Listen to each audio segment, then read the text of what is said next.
Good evening and welcome to the rest of the news. We have a really exciting program lined up for you. We have two special guests. One is Josh Wheeler. Where are you now, Josh? Right now, just south of Nashville, live in a little town of Murfreesboro. And then our other special guest is Ed Holloway. Ed has been a state representative for 17 years, and now he's trying to help us. We are really excited to have Josh, who is with the Heritage Foundation and the Sentinel program. Is that right? Action. Yes, sir. Yeah, I'm with Heritage Action. It's the activist arm of the Heritage Foundation. Right. Okay, that's good. So there's a lot going on in Washington today, and one of the things we wanted to talk about is the repeal of Obamacare and the strategy for doing that. Can you give us a little information about that? Absolutely, yes, sir. The way that we're going about repealing Obamacare is what we're proposing a one-sentence bill that basically repeals Obamacare. It gets rid of it through reconciliation. And then we're going to have a second bill that kind of does the rest of the funding. There are some people who want to tie the repeal of Obamacare with the whole funding bill. But if that happens, then all of a sudden you've got all kinds of different leverage points. Stuff gets mixed, slips through the cracks. So all it takes is a one-sentence reconciliation bill that can be easily passed and on President Trump's desk his first day in office. Really? Can you tell us what that one sentence would be?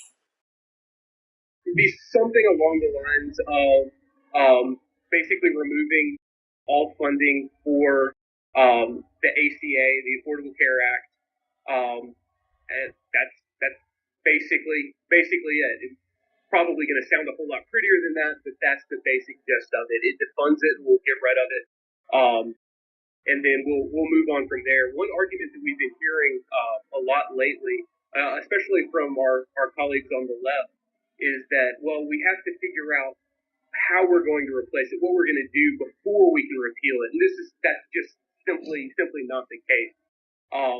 If we do wait until we hash out everything and get everything in place, that could be a couple years down the road, and by that point in time, we'll have lost all momentum. So right now, we're riding this momentum wave. We need to get as much done as we can. Right. Building that momentum. Well, that's been a long-time strategy of the left to constantly delay, and eventually it compounds the problem. They get what they want. Yep. Yes, sir.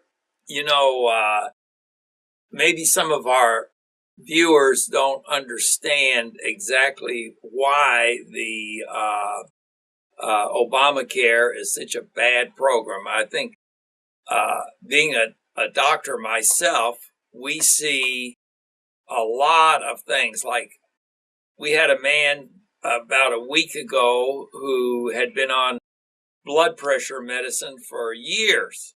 And all of a sudden, the insurance company said, oh, we're not going to pay for that anymore. And it was generic, a very inexpensive blood pressure pill. And, we're not going to pay for that anymore. And then, of course, the premiums are going up and up and up and up and up and up. I was talking to a man yesterday, I believe, and he said that he had to drop his Obamacare because the premium went from about $50 to $250 or something outrageous. Same thing I'm hearing from a lot of individuals who constantly are having their income basically decreased. And then you got the situation with inflation and other things. And then they get hit with this. It's a double whammy. And sometimes it actually removes every bit of their discretionary funds and then some. So they don't know what to do. They're afraid to go without it. They have families and other things, and it's a nightmare. But it's been slowly moving. It's been like a cancer. And in 2017, there are more levels of Obamacare that comes into focus. and implemented, and that will compound the problem even further. So with all of those things, it's a very tenuously thing, and it has to be repealed. And as Josh just said earlier, get that one liner, get that off the books, then reconstruct the situation. Cross state board, we've got so many people whose jobs have been moving around. They transfer from state to state, they lose it. We've got individuals who retire, move to another state. They find out that nobody's taking additional members. And I've got a friend that's an MD, just a general practitioner. He said he has 22,000 pages of instructions and all of that. That's why 90% or more of the individual MDs that everybody used to rely on constantly are having to merge with a hospital or something else to handle just the paperwork. And it's a frustrating thing. I have lunch with a group every once in a while breakfast on Sunday mornings, and I've listened to theirs and all of the things that they're having to do, and 90% of them are talking about early retirement or get out of the business. So all of those things will further compound the delivery of health services to the people.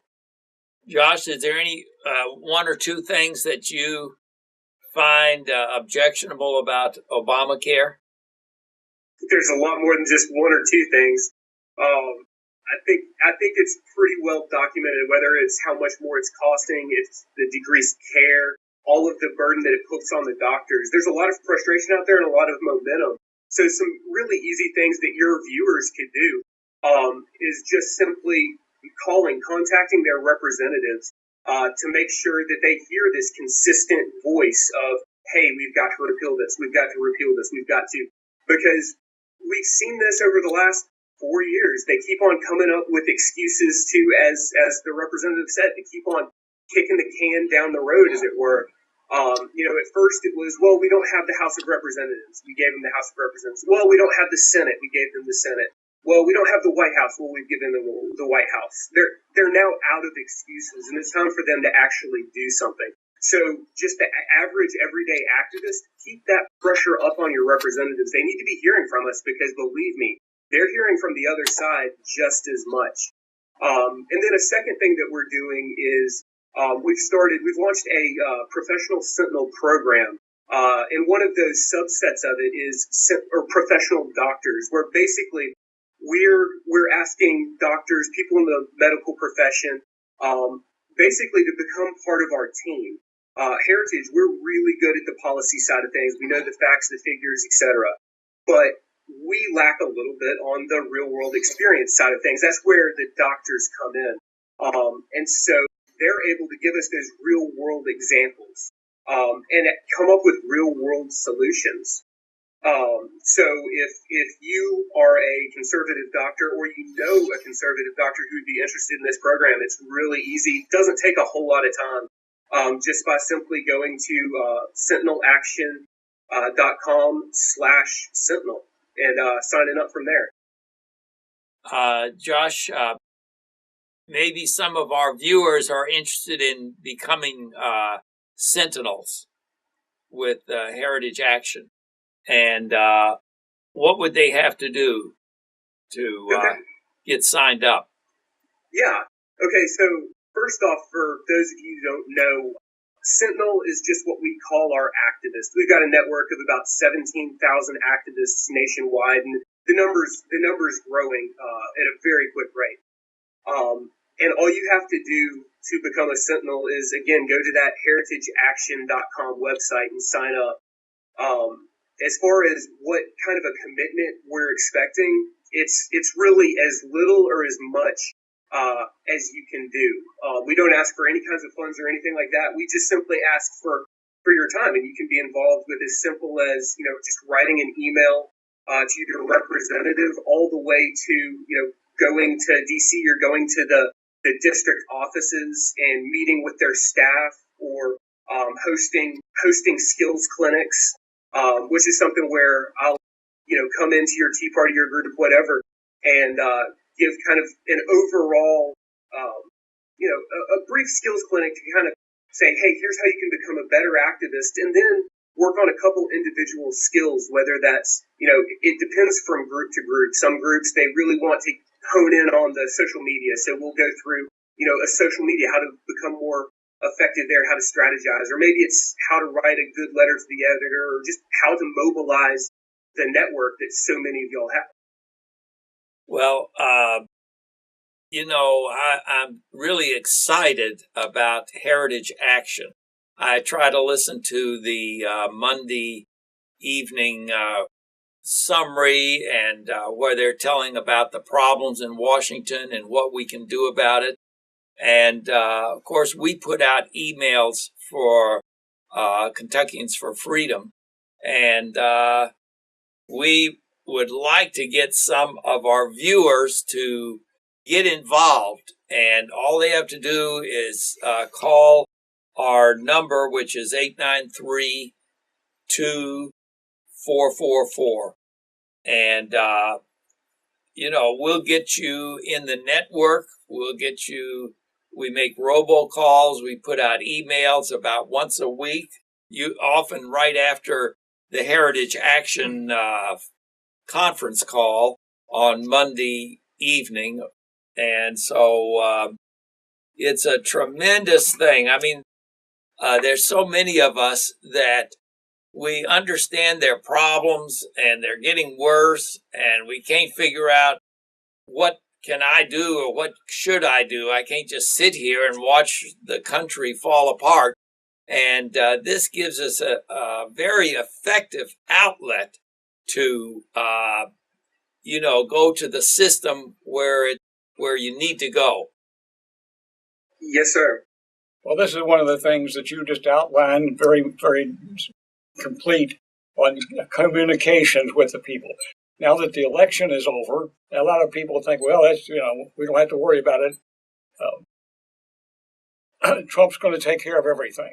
But the bottom line is, and what you made an excellent point about contacting the staff, letting them know, because that's a local call. Except if you're in the area, stop by and visit with them, and at the same time apply that to the local parties, to both the Republican and Democratic parties' central committees have meetings and all that, and drop in on them and tell them how important this is and how it's affecting you as a voter, and that you're not only this election, but the future elections, it's going to be determined by what action you take to correct this problem, as well as communicating with the elected official. And one of the things that, as a former legislator, you could send emails, you can send fax machine, all these various things. But the one thing that a legislator, a congressman, and I've talked to several of them about it, the first thing they do when the mail comes in, they look and find anything that's a handwritten letter, hand addressed, handwritten, because that person is really upset. They sat down and took time to write a letter and all that, and that has more influence than 50 emails. So everything at Heritage Foundation has been doing, I've been a member for a long time, and I know some of the people involved, and what you're doing in training young people is a great asset too. And you combine the Heritage Foundation with the Judicial Watch and some of the lawsuits they're filing and constantly working. There's enough of people that are totally dedicated to it. And what we have to do is bring the general public into it and get them active and working. And just because the election's over, it's not, then it's really the beginning. Because if we don't make this administration a success, the same thing applies at state levels where they've taken control of the state for the first time. If that doesn't work, then we'll never be able to do it. Yeah, and that brings up a really good point. Something that's going to be really hard over the next 6 months is after the win. There are a lot of people who are kind of like, hey, here we go, done my job. Let's move on. Exactly. And making sure that we stay engaged, that we stay watching them, because just because they have an R beside their name doesn't mean that they're going to be right all the time. We still have to hold them just as accountable as we hold the other side. Yes.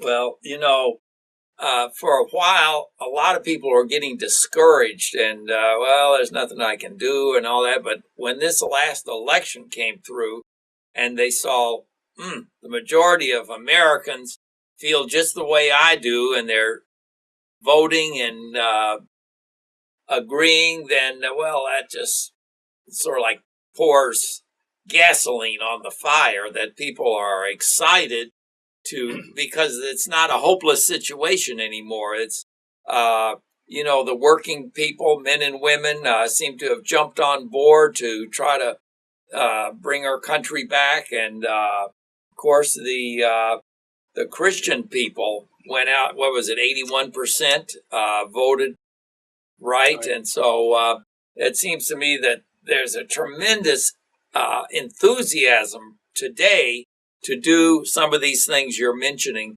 Maybe we can go to budget. What are you going to say about the budget? Yeah, so the budget, it's basically for this coming year, in April when we have that battle, looking to start rolling back all of this regulation, all the budget surplus, well, not surplus, but all of the funds that are going towards pointless government programs. But the end goal is to eventually get back to usual order, where there's a funding bill for each group. You have 14 appropriations bills, and that way it makes it a whole lot harder to sneak through all of this, all of the waste that gets through on these 3,000-page omnibus bills. If we have, an individual bill that's just defense or just HUD or whatever it is, it makes it a lot harder to get through a lot of that stuff.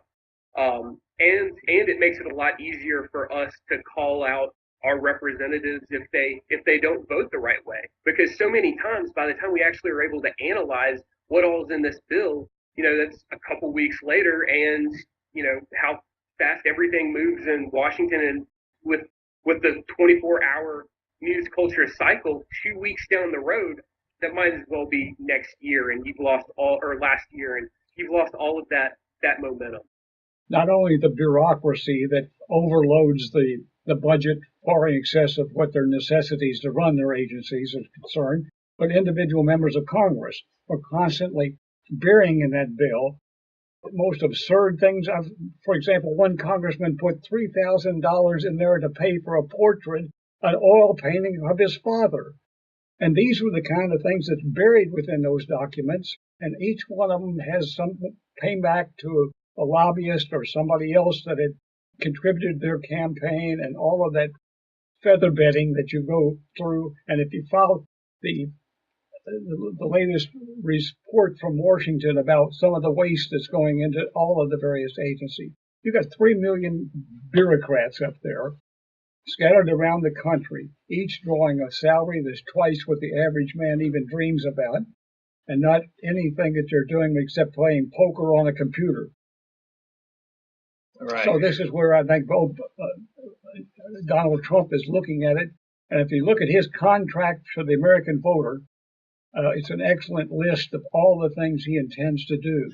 And going back to Obamacare and the Federal Drug Administration and some of the things they're doing, there are over 4,000 drugs that are waiting for approval. Some of them are life-threatening situations where people need the medication, and they're sitting on them, and they're not doing their job, and 4,000 of them are still waiting. So this is affecting the overall cost of the drug industry and the prescriptions that people are having to buy. So we could go on and on and on about all of the things but you're exactly right, and that's where, again, the concentration by the average voter on their elected officials and their staffs and the rest of them saying this has to end. Well, I just want to say something real quick. This is a DVD that we just made, and it's all about what's happened in West Virginia since Obama declared war on the coal industry, and how people were put out of work, and the whole economy was going downhill. No one could find a job. They're moving out of the state. And it seems to me that that's what happens if we don't listen to Heritage Action and the Sentinel program. If we don't get involved, the whole thing is going to fall apart. It's really essential for everyone to get involved in what's happening in Washington and in Frankfurt. And I'd just like to repeat that number, 893-2444. If you call that number right now, we'll send you a free copy of this DVD and also get you in touch with the Heritage Foundation, tell you how to get to be a sentinel, and how to get a hold of your congressman, how to get the emails that are constantly coming in to explain what we need to do and why, and all of that's tremendous. This is the thing when just mentioning coal, we lost 6,000 miners' jobs in Kentucky. Unbelievable. And what people don't realize when they hear these raw numbers, this manufacturing plant closed and 5,000 jobs were lost, or this, all that, is if that number is multiplied, in some cases 7 to 9 times. Yeah. Because of all the places they do business, all the places they spend their salary, all of those things filter down through the community, and that dollar turns over several times. So when you lose 6,000 jobs like we did, the ripple effect into the community, from the grocery store to the barber shop and all the way down the line, those are that lost income. So these are the critical things, and the budget is one of the key areas that we have to attack and bring it back down to a small government operation. Well, Josh, the next item on the list is the First Amendment Defense Act. Can you tell us a little bit about that? Yes, sir. So it's an added safeguard. Basically, if you are a person of religion, whatever it is, that the government can't make you violate your conscience. The perfect example of this, of the baker who, they were Christians and they couldn't support a gay marriage, and so because of that, they basically lost everything. And this is the First Amendment Defense Act, basically just saying, hey, you can't be told to disobey, to go against your conscience, and it's a battle that we can fight and win. Right now, we've got over 200 co-sponsors of the bill in the House of Representatives. But the reason why we're not getting movement on it is basically everybody tries to pass the buck. So inside the committee, there are votes in the committee, we could get it out. But the committee chair says we're not going to move it out until the leadership says we're going to have a vote. Well, the leadership then turns and says, well, we're not going to call for a vote until we have enough co-sponsors to pass it. We know it won't even be a battle. Well, those 40, 50 votes that we need are in some regions where the First Amendment Defense Act might not be super popular, and so they're not going to go out on that limb until they have assurance that it's going to go to a vote. So you see this huge circular pattern, and most of the time, people don't realize that this kind of stuff is happening. But this is one thing that Heritage Action is really good at, because most activist groups, they're either predominantly in DC or they're predominantly grassroots. Heritage Action, we have two arms, and both of them are equally as important.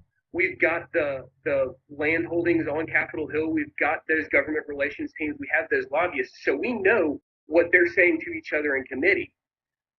But then we also have our side of it where we can tell DC, hey, they're coming back to the district, and this is what they're saying. So Heritage Action is able to kind of call them on their BS and, kind of rip back the curtain, as it were, to the average American. So that way, we're able to say, okay, enough with the games, unify, we get all on the same front, and apply pressure. Another thing that Heritage is really good at is the individual, being an individual activist is a great thing and it's very necessary. But one voice, it doesn't do a whole lot. Heritage is able to unify on a national level, have a hit time and attack in unison, providing a unified front, not just from the grassroots, but then also on the government relations side, on the lobbyist side, so we can really craft the message that our representatives are hearing. And the government is declared war on the coal industry and a lot of jobs and a lot of working people. And if you call right now, we'll send you a free copy of this DVD and plus put you in contact with Heritage and how you can be informed and stay informed and apply pressure at the exact point where it needs to be applied. And the number is 893-2444. Okay, Josh, the next thing on here, things we can do between now and April to continue the growing momentum of repealing Obama's legacy and return to principles of small government. Yeah, well, it's going back to kind of what we said before, guarding against that complacency. It's really easy. We just now, finished an 18-month election cycle, which was exhausting. So it's really easy to just kind of say, okay, we're going to take the foot off the brake. We're going to coast. Trump is going to come in and make everything all right again. That would be awesome if that was true, but I kind of have my doubts. So we're going to have to keep on applying that pressure. Yes. We've got 2 years to show the American people that, hey, the conservative ideals, it's more than just an R and a D. The conservative ideals benefit the entire nation, right. Half of it, right. A third of it. We've got a very short window of time that could be the turning point for not only the movement itself, but the nation as a whole. That's a critical thing that you just outlined, because there is the crux of the problem, because that 18-month cycle, and right now that those newly elected members of Congress are already starting to raise funds for their next reelection. And this is the thing that bothers me, because they quit concentrating on what their job is and concerned about whether they're going to get reelected 2 years from now. But at the same time, all of these things are going on. The Obama administration is taking advantage of the last 2 months that they have. For example, the one that's most atrocious of all is one of the things that I just recently found out about, the exchange with Australia over immigrants. And the United States is going to trade 2,500 Christian immigrants for 2,500 Muslims, 2 or 3 of which already have been identified as on the State Department's terrorist list. And this is the kind of thing that's going on behind the scenes that we don't even know about, these secret deals. And at the same time, some of his key people he's putting out into government agencies under the Hatch Act so that they cannot be fired. All of those things are going on. And as you said, Trump's table is going to be overloaded with things to be doing. Well, Joshua, we appreciate you being on, and we hope to have you again sometime soon. And we're about running out of time, and so God bless you, and tune in again next week for the rest of the news.